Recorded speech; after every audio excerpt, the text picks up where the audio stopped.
Prosseguindo aqui sobre os lutos, as perdas sentimentais que o jovem começa a sentir a partir de sua pré-adolescência, quero falar sobre a perda dos pais heróis de infância.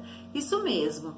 Quando somos crianças, lá na nossa infância, nós percebemos nossos pais, nossa mãe, pai, os nossos educadores como heróis perfeitos. Eles não têm defeitos, eles não falham, eles sabem tudo, tudo que eles pregam, tudo que eles ordenam é perfeito, é o bom, é o melhor para a nossa vida.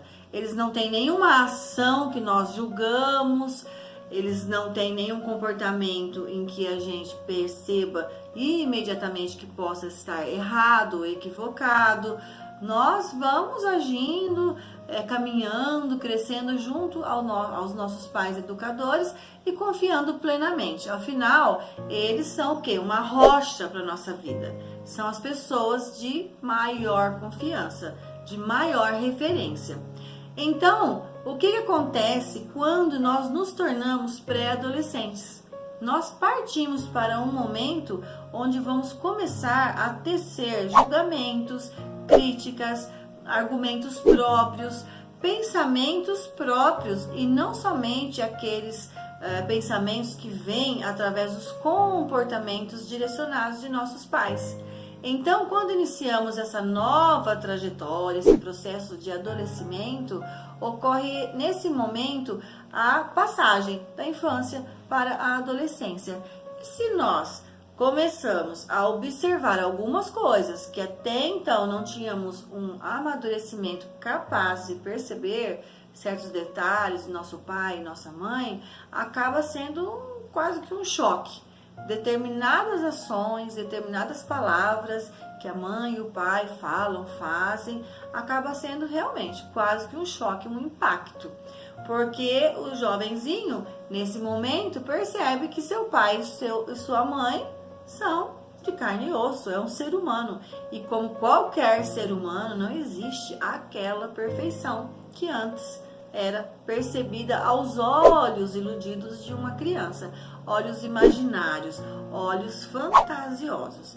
Ou seja, a partir de então, ocorre essa ruptura, porque em determinados momentos pode ser que esse pai, essa mãe, atenda um telefonema e fale: olha, meu marido não está neste momento, liga mais tarde. E às vezes o pai está lá no quarto, ou vice-versa. Ou muitas vezes, em questões financeiras, disse: não tenho dinheiro para fazer certas coisas, mas vai lá e paga outras, sem o devido momento de explicação de como está ali a questão financeira na família naquela época em que esse ser humano está se tornando um adolescente. Por não compreender as coisas, vem um impacto. Como assim? Tenho dinheiro para algumas coisas aqui, mas não tenho dinheiro para outras. E aos olhos desse jovem, algumas coisas são tão importantes, tão necessárias quanto as necessidades de seus pais. E isso influencia na percepção de que seus pais não são tão heróis assim. Os valores ficam diferenciados aos olhos de um adolescente, aos olhos de uma pessoa que está começando a olhar com seus próprios olhos. Então, quando se torna adolescente, quando se tem um filho nessa fase, é muito importante que o pai e a mãe comecem a dar ali um toque, uma atenção diferenciada para esse filho que está percebendo a mãe e o pai agora como ser humano, como seres dotados de características que até então ele não percebia tanto. Então, olha só, é uma época em que esse jovem é tido muitas vezes como um rebelde, como um respondão, como um que retruca, como aquele que fica falando baixinho, fica murmurando. Por quê? Porque ele não pode muitas vezes ter um enfrentamento, ir de frente a seu pai e a sua mãe e falar aquilo que ele gostaria, porque muito provavelmente o pai e a mãe não aceitam e isso trava, mas faz com que o jovem sinta raiva muitas vezes, mas não do pai e da mãe, e sim dos comportamentos que agora ele vê e antes ele não via. Então, O pai e a mãe, os educadores, são extremamente amados por esse jovem, mas comportamentos, características inusitadas, em separado ali que ele começa a perceber, passam a ser muitas vezes odiadas por esse jovem.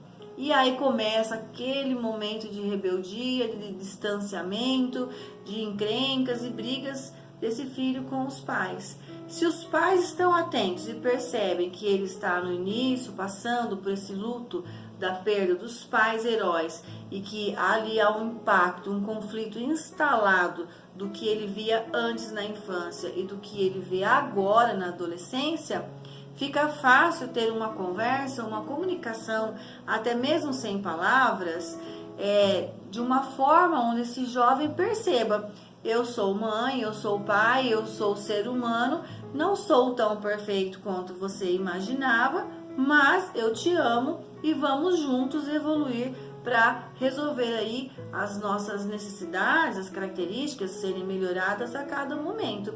E é importante ter essa conversa. O filho se dá conta que o pai e a mãe é ser humano tanto quanto ele, e não tão aquele herói tão fantástico, não é mesmo? Então, como eu citei agora há pouco, uma conversa, uma comunicação sem palavras, que é algo que o jovem usa muito mais do que as palavras ditas, palavras faladas que saem pela boca, é até ambíguo falar isso, mas muitas vezes os jovens falam por seus gestos, por suas ações, falam através dos seus instrumentos utilizados ali dentro do repertório adolescente. Então, eu tenho dentro das minhas páginas aqui um local para você baixar um e-book. O meu e-book, Como se comunicar com o seu filho, até mesmo quando ele não te ouve.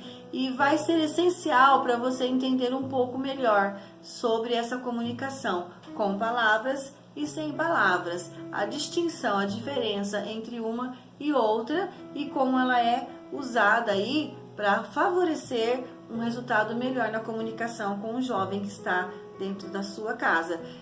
Baixe o meu e-book e depois faça comentários aqui na página. Traga comentários do que você precisa como novo conteúdo, quais as dúvidas você tem, o que está ocorrendo nas dificuldades, qual a sua maior dificuldade em lidar com seu filho dentro da sua casa.